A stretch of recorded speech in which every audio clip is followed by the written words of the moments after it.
अगोदर तुम्ही Greece महाजनांचा video ऐका. बघू शकता.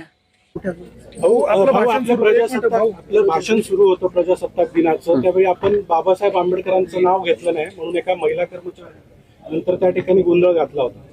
नेमकं अनादर राहिला असेल असं नाहीये, पण तसा काही माझा कुठलाही हेतू नव्हता. कुठलाही माझा तसा हेतू नव्हता. आणि त्याच्यामध्ये फक्त मी घोषणा दिला, भारत माता की जय, वंदे मातरम, शिवाजी महाराज की जय. बरोबर आहे, पण तसं काही असेल तर अनादर झालं असेल. त्यामुळे माझा त्यामागे कुठे काही मुद्दाम नाव डावलण्याचा वगैरे हेतू नाही.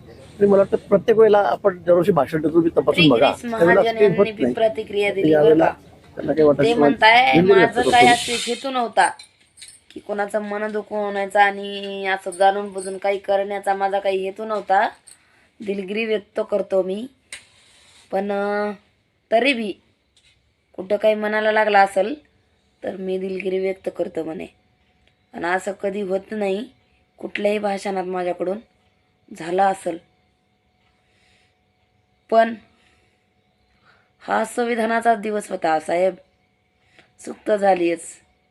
ठीक आहे, केली पण तुम्ही